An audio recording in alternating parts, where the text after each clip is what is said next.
The ministry of Jesus Christ, tatlong bagay po ang titignan natin sa Mark chapter 1, verse 29 to 38. Pagpakapangyarihan ng Panginoong Hesus na magpagaling ng karamdaman, yung pagbibigay niya sa atin ng halimbawa kung gaano ang kahalagahan ng pananalangin at yung pagpapahayag ng kanyang mga salita. Pagpapahayag ng salita ng Diyos. Basahin muna natin sa verse 29 to 31. Mula sa sinagoga ay nagtulong agad si Jesus at ang kanyang mga alagad kasama si Santiago at Juan sa bahay ni Simon at Andres. Noon ay nakahiga dahil nilalagnat ang biyena ni Simon at ito'y agad nilang sinabi kay Jesus. Kaya't nilapitan ni Jesus ang babae, hinawakan ito sa kamay at ibinangon. Noon di gumaling ito at naghanda ng pagkain para sa kanila. Okay, doon muna. Okay. Nung nagdaang linggo po ay nabanggit ni kapatid na yung pangyayari, bago mangyari po na pumunta po sila sa bahay ni Naan. Nasaan po si Jesus Christ noon at ang mga apat na alagad? Nandun po sila sa sinagoga. Ang Panginoong Hesus ay nakikipag-aralan. Nagpapahayag po siya ng salita ng Diyos. Tapos may isang pumasok na inaalian ng demonyo. Diba? Sabi niya, Jesus, anong pakialam mo sa amin? Kilala kita. Ikaw ang banal na mula sa Diyos. Sabi ni Jesus Christ, huwag kang maingay.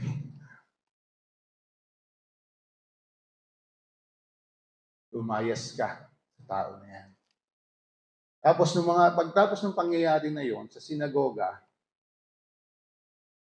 by the way, no, pagkatapos po nun ay sinabi na maraming nakabalita, umalat yung pangyayari na yun doon sa loob ng sinagoga. Halimbawa, tayo ngayon, nagkakatipon tayo.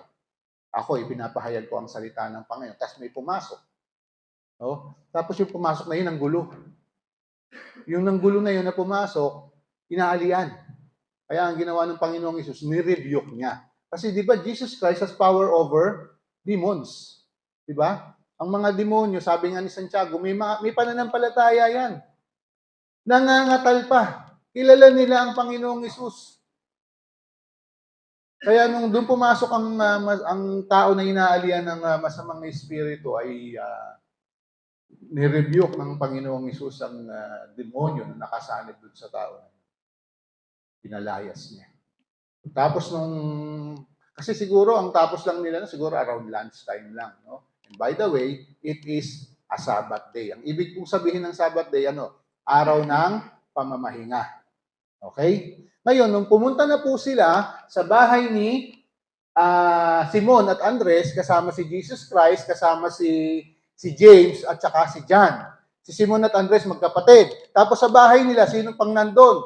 Biyena ni Pedro. So, sabihin na natin, siguro malaki-laki yung bahay, marami silang nakatira doon. Noon ay nakahiga dahil nilalagnat ang biyena ni Simon. At ito'y agad sinabi nila kay Jesus. At ang ginawa ng Panginoon, nilapitan ni Jesus ang babae, hinawakan ito sa kamay at ibinangon. Noon day gumaling ito at naghanda ng pagkain para sa kanila. Kaya po sabi ko kanina, iba-iba ang nakikita ng mga sumulat. Kasi pag tinignan niyo po itong pangyayari na to, sabi dito, hinawakan ni Jesus ang kamay at ibinangon. Kay Mateo at kay Lucas, iba naman ang nakalagay. Kay Mateo, ang sinabi, hinawakan niya ang kamay. Kay Lucas naman, sinabi ng Panginoong Hesus, gumaling ka. So, iba. Yung maliit na detalye, pero anong pinapatukuyan pa rin? Pinagaling ng Panginoong Hesus sino? Yung biyena ni Pedro. Okay? Kaya po, pagka binabasa ninyo yung Gospels, baka malito kayo. Hindi po. Hindi po kinokontra ng Biblia ang kanyang sarili. Lahat po ng nakatala sa Biblia ay may harmony. May kaayusan. Walang kontra. Ika nga inerrant.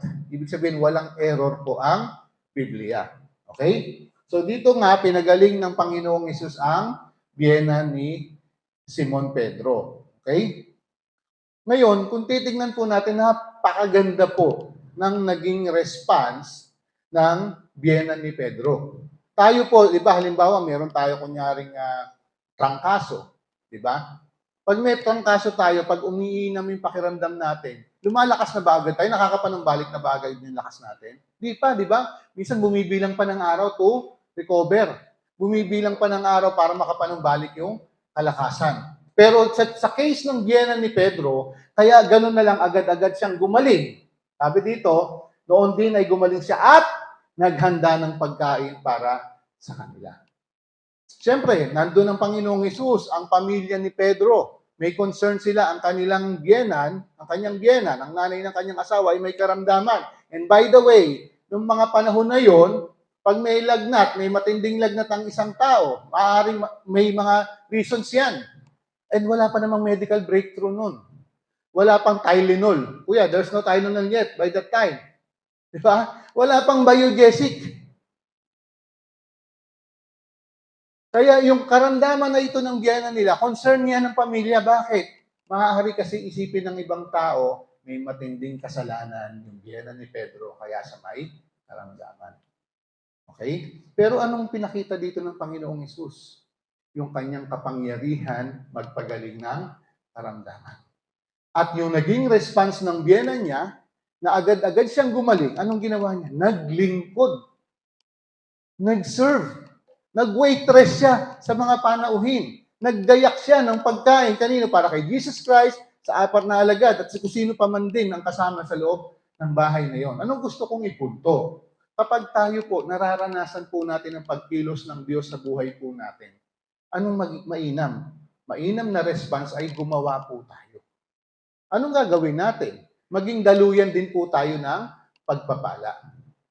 Kung paanong itong biyena ni Pedro, na gumaling siya, anong ginawa niya? Agad-agad meron siyang action. Nag-serve agad siya. Diba? Tayo kung sa buhay po natin, may inayos ang Panginoon sa buhay po natin, anong kailangan natin gawin? Magpasalamat tayo. Gumawa rin tayo ng mga bagay na magiging dahilan para ang iba ay magpasalamat sa Diyos. Pwede yun. Kasi po alam niyo po, tayong mga tao, hindi lamang po pisikal ang ating mga karamdaman. Mas mabigat po yung spiritual na karamdaman na mayroon po tayo. Pero inayos po ng Panginoong Hesus yung kalagayan natin sa spiritual na karamdaman. Nag-provide po siya ng solution, nag-provide siya ng kagalingan. Yung kanyang sarili, yung kanyang buhay. Yung kanyang pagbabayad ng kanyang sarili para tayo ay matubos. Okay? So, yun ang mainam na response po. No? Kung paanong naging response ng biyenan ni Pedro, nawa sa buhay po natin, maging ganun din yung response natin. Alam natin, alam mo, sa nangyari sa'yo, ito'y may kamayang Diyos dito, gumawa ka. Next, 32. Pagsapit ng gabi, pagkalubog ng araw, dinala kay Jesus ang lahat ng may sakit. At ang mga sinasapian ng demonyo. Halos lahat ng mga taga-roon ay nagkatipon sa harap ng bahay.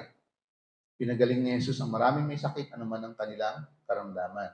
Pinalayas din niya ang mga demonyo at hindi niya hinayaang magsalita ang mga ito. Sapagkat alam nila kung sino siya. So tingnan muna po natin sa 32.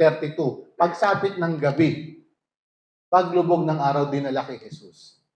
Pagkatapos ng meeting sa sinagoga, tapos mag-aralan, di ba, umuwi sila. Hinintay pa ng mga tao na lumubog ang araw. Bakit? Kasi nga po, araw ng pamamahinga yon, araw ng Sabat. Sa kanila po, pag sinabing araw ng Sabat, ito po ay Biyernes ng paglubog ng araw hanggang Sabado ng paglubog ng araw. Yun po yung araw ng pamamahinga. Kaya yung mga tao marahil, kasi kumalat na yung ginawa ni Jesus Christ nung nagpalaya siya ng demonyo dun sa pagtitipon Pero nakapunta pa lang sila paglubog ng araw kasi hindi nila pwedeng labagin yung araw ng pamamahinga. Doon pa lang sila nagkaroon ng pagkakataon pumunta sa bahay ni Pedro upang magpagaling sa Panginoong Jesus. Okay? At ito pa, halos lahat ng taga-roon. Hindi ko ma-imagine kung lahat ba ng taga-Galilee, lahat ba ng taga-Capernaum. Hindi natin alam kung ilang sityo o ilang purok yung nakaalam ng ginawa ng Panginoong Hesus. Pero ang sabi po dito, no, halos lahat ng mga taga roon ay nagkatipon sa harap ng bahay. They were hoping na sila ay makakaranas din ng kapangyarihan ng Panginoong Hesus. And sabi dito, pinagaling ni Jesus ang maraming may sakit. Ang maraming may sakit, ano man ang kanilang karamdaman. Pinalayas din niya ang mga demonyo. Hindi niya hinayaang magsalita ang mga ito sapagkat alam nila kung sino siya. Kaya ito po ulit, no, sa 34, pinagaling ni Jesus ang maraming may sakit. Baka pag nabasa niyo sa Mateo, kaya sa Lucas, ang sinabi doon pinagaling ni Jesus ang lahat ng may sakit. Dito, hindi sinabing ang lahat, ang maraming may sakit. Anong kaibahan nun? Mukhang malaking pero hindi. Ang pinupunto ng mga sumulat, ang Panginoong Hesus ay nagpagaling ng mga may karamdaman. Okay? Kasi dapat makakasanayan natin yan na inuunawa natin yung nakasulat sa Bible na hindi tayo magkakaroon ng kaisipan na, ba't ganun contradicting? Maki-question agad natin yung credibility ng Bible. No. Ang Bible has a perfect harmony. Okay? So, sabi dito, pinagaling niya lahat ng karamdaman. O, marami siyang pinagaling. Sa Mateo, sa Lucas, pinagaling ang lahat ng may karamdaman. Kasama po yung mga inaalian ng demonyo. Tapos, sa bandang huli, sabi dito, pinalayas niya ang mga demonyo at hindi niya hinayaang magsalita ang mga ito sapagkat alam nila kung sino siya. Okay? Una, Jesus Christ has the power over sickness. Yung ginawa niya sa biyena ni Peter. Ngayon naman, Jesus has the power over demons. Okay? At may kapangyarihan din siya na itong mga demonyo na to, hindi sila makapagsalita. Hindi nila maipahayag kung sino si Jesus Christ. Because it is not yet that time. Sa kalooban ng Ama at sa layunin ng Panginoong Hesus na ihayag niya yung kanyang sarili kung sino siya. And most especially, hindi rin naman maganda na ang kapahayagan patungkol sa Panginoong Hesus ay magmumula sa bunganga ng isang demonyo. Diba? Mas mainam ang mga pangyayari sa ministry ng Panginoong Hesus ay mangyayari ayon sa timeline ng Ama sa buhay niya. Okay? Verse 35. Madaling araw pa, take note mga kapatid, lumubog na yung araw bago dinala kay Jesus Christ yung mga tao. Hindi sinabi kung gaano karami, pero ang sinabi, halos lahat ng taga roon ay dinala sa Panginoong Hesus, lahat ng may karamdaman, lahat ng may inaalian ng demonyo. Ngayon, titignan natin, gaano kaya katagal na oras yun? Gaano kahabang panahon ang ginugol on that same night na nagpagaling si Jesus Christ ng karamdaman, nagpalayas ng mga demonyo. Nagsimula sila, night time na. Sabihin na lang natin ng 6:00 ng gabi. Nagsimula. Kung ilang dosena o ilang daang tao ang dinala doon na may karamdaman, sa tingin nyo, matatapos yun ng ganong kaikling oras. Hindi. Then, yung sabi dito, nung matapos ang gabi na yon, madaling araw pa ay bumangon na ang Panginoong Hesus. Sa atin ba? Sa mga sobrang may edad na, pag sinabing madaling araw, 4:00 yan. Sa aming mga malapit ng tumanda, madaling araw, 5:00. Sa mga millennials, yung madaling araw, anong oras? 7:00. So, hindi natin alam. Basta ang sinabi, madaling araw pa. Sa English kasi ang sinabi, parang long time before sunrise. Okay? Maagang maaga, bumangon ang Panginoong Hesus. At saan siya nagpunta? Sa isang secluded na lugar. Sa isang lugar na walang tao. Sinong nandun? Siya lang mag-isa. Bakit? Anong layunin niya? Doon ay nanalangin siya. Kung titignan natin, dami niyang pinagaling nung gabi. Napakaraming tao nun. Tapos, bumangon siya ng madaling araw para manalangin. Kasi ganun kahalaga sa Panginoong Hesus yung pananalangin. At ganun kahalaga na ipinapakita, itinuturo sa atin ng Panginoon kung gaano kahalaga yung pananalangin. Pwedeng maging excuse ng iba. Pagod na pagod ako, ang dami kong ginawa kagabi. Mamaya tanghali na ako babangon para mag-pray.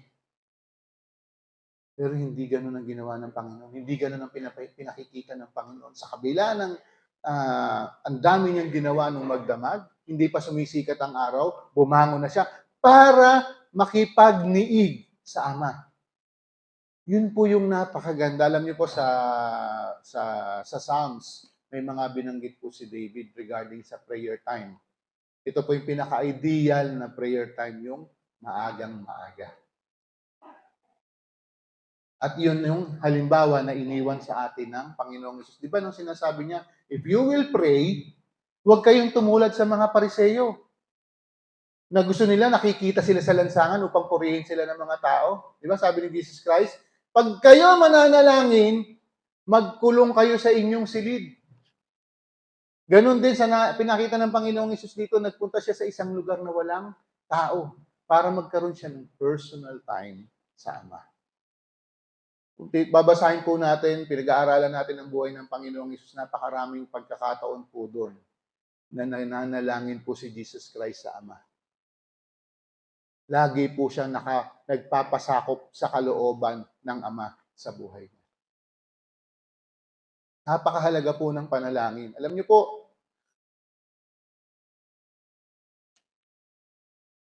ganun na lang yung pag-ibig ng Diyos sa Ama. Kaya talagang hindi siya madidiskaril nung kabisihan niya.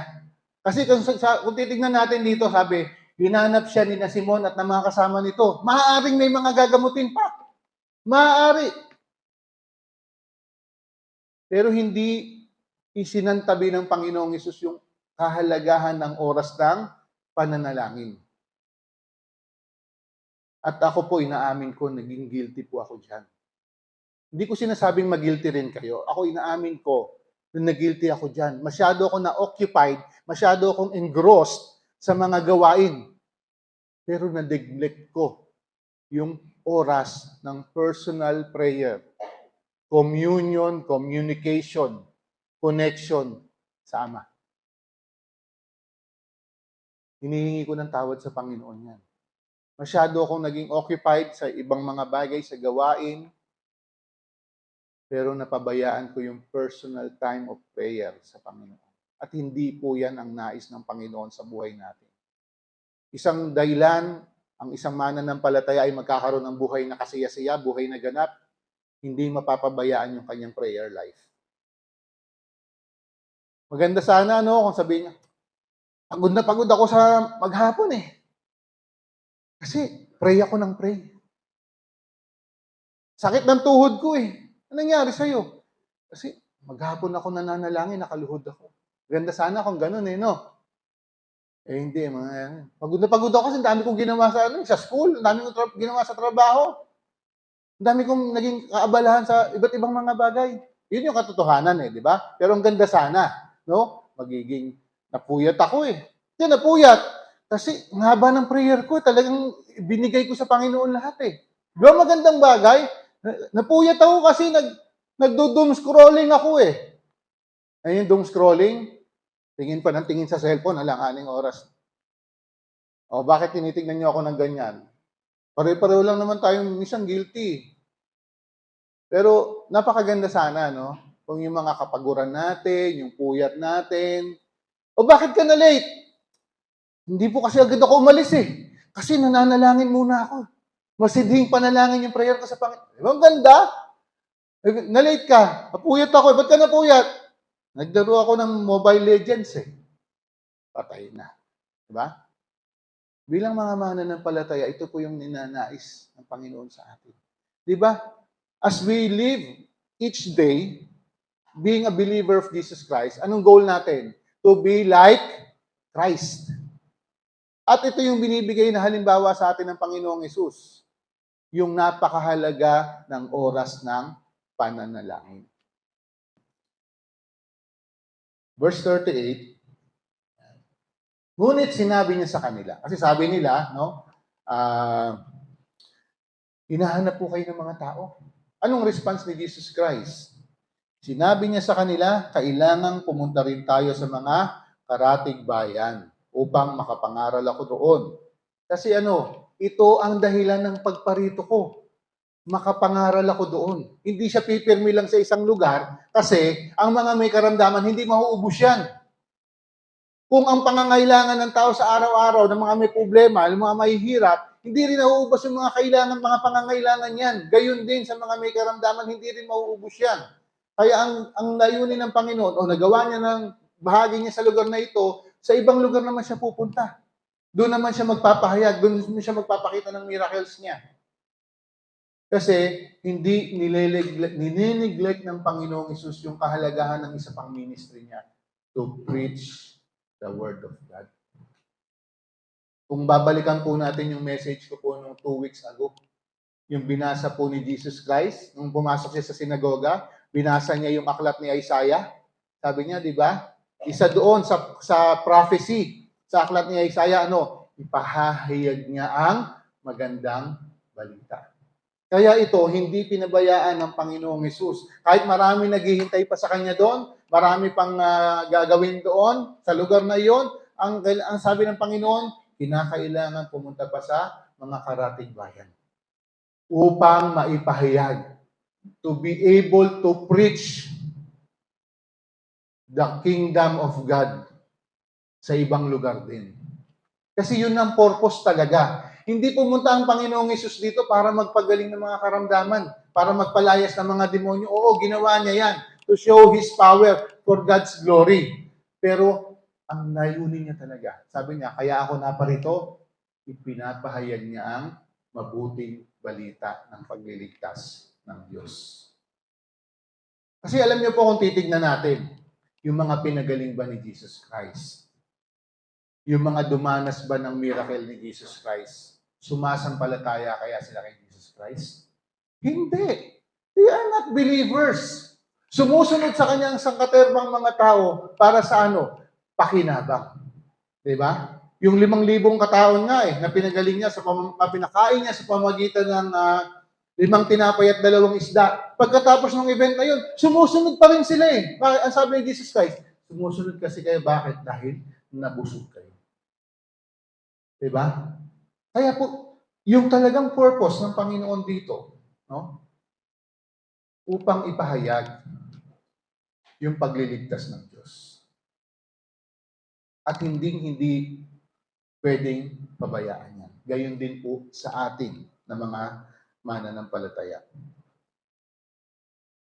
Though hindi po lahat tayo pwede or kayang mag-preach sa harapan tuwing nagkakatipon tayo. Diba? Hindi naman talaga ganon. Pero, pwede pa rin tayong gamitin ng Panginoon upang ipahayag ang kanyang salita. Paano? Pag shinare mo ang gospel na kung ano yung naranasan mo, na biyaya at pag-ibig ng Diyos, yung totoong naranasan mo sa buhay mo, yan yung pwede mong gawing testimony na ipahahayag mo kung gaano ka makapangyarihan ng Panginoon. Lahat naman tayo may kwento na napakadilim ng buhay natin dati. Pero binago ng Panginoong Hesus. Yan yung pwede mong i-preach sa ibang mga tao kung ano yung ginawa sa iyo ng Panginoong Hesus. Okay, so napaka-importante po kasi there are times na pagpapalit po yung paggamit ng teaching and preaching.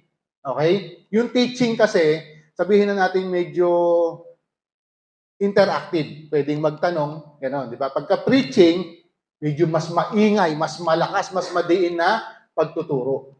Okay? Pero pagtuturo pa rin, tinuturo ang salita ng Diyos.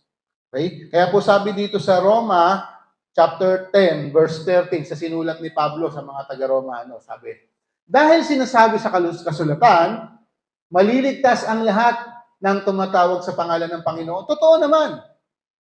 Ngayon, Paano naman sila tatawag sa Kanya kung hindi sila sumasampalataya?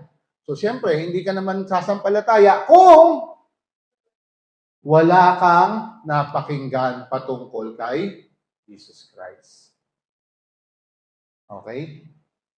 Paano sila tatawag sa Kanya kung hindi sila sumasampalataya? Paano sila sasampalataya kung wala pa silang napakinggan tungkol sa Kanya?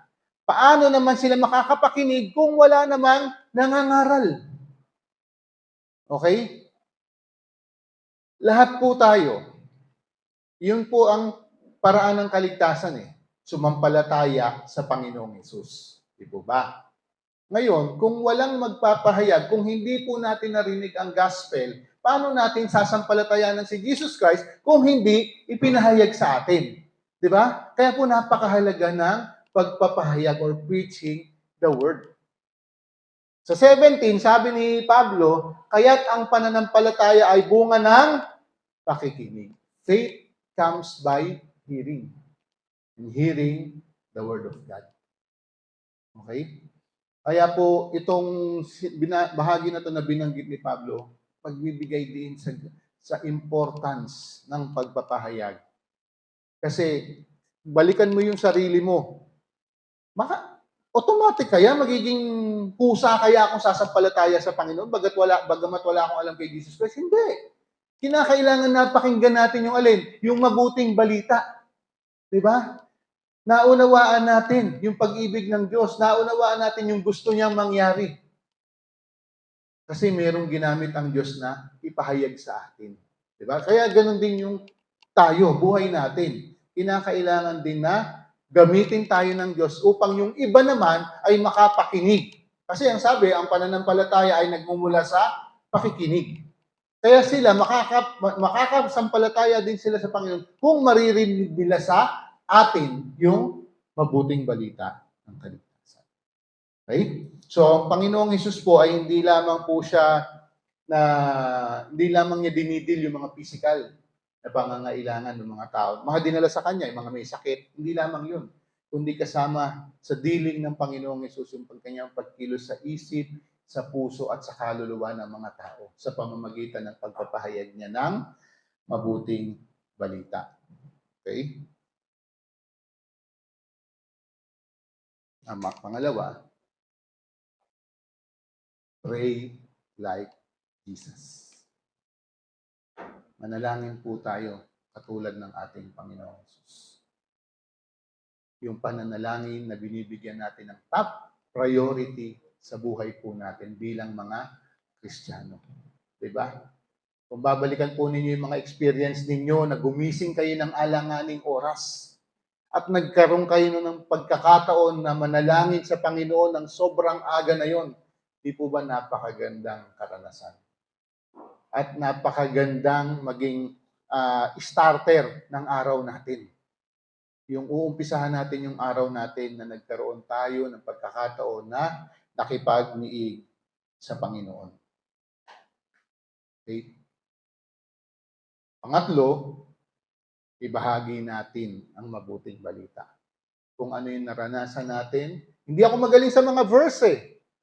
E di ang ikwento mo, ang ipahayag mo, yung naranasan mong pagliligtas ng Diyos sa iyo. Pero syempre, you cannot share what you don't have. Hindi mo mabahagi ang pagliligtas kung hindi mo pa naranasan yung pagliligtas. Kaya ang pinaka-importante na lagi kong binabalik-balikan, at alam ko namang hindi kayo nagsasawa dahil ang lahat ng Kristiyano kailangan palagi itong naririnig. Na tayo'y makasalanan, mapapahamak. Pero dahil sa pag-ibig ng Diyos, ibinigay niya ang kanyang kaisa-isang anak. At ang kanyang kaisa-isang anak na nagkatawang tao, ay ibinigay niya ang kanyang sarili doon sa krus, pangbayad sa atin, pangtubos sa ating mga kasalanan. Siya'y namatay doon, inilibing, at siya'y muling nabuhay sa ikatlong araw. Kinakailangan ito muna yung tanggapin. Ito muna yung paniwalaan. Dito muna sumampalataya sa Panginoong Hesus sa katotohanan ng kanyang ginawa bago mo maibahagi ang pagliligtas. Kasi kung hindi mo naranasan yung pagliligtas, anong ikikwento mo sa iba? Di ba? Kaya po sa atin, no, iniiwan ng Panginoong Hesus yung pinapakita niyang kahalagahan ng pananalangin at yung kahalagahan lalo na maipahayag ang mabuting balita ng kaligtasan. Manalangin po tayo. Panginoon, salamat po sa oras na ito na kami malaya na nakapakinig ng inyong mga salita.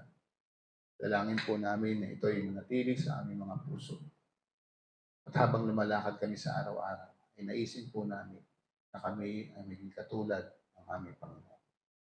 Muli, Panginoon, ikaw lang ang palaging maitaas, maitanghal sa aming mga buhay. Lagi po ang hinihingi namin, kalooban ninyo ang siyang mangyari at hindi ang amin. Dalangin po namin ito sa ngalan ng aming tagapagligtas, aming Panginoon Jesus. Amen.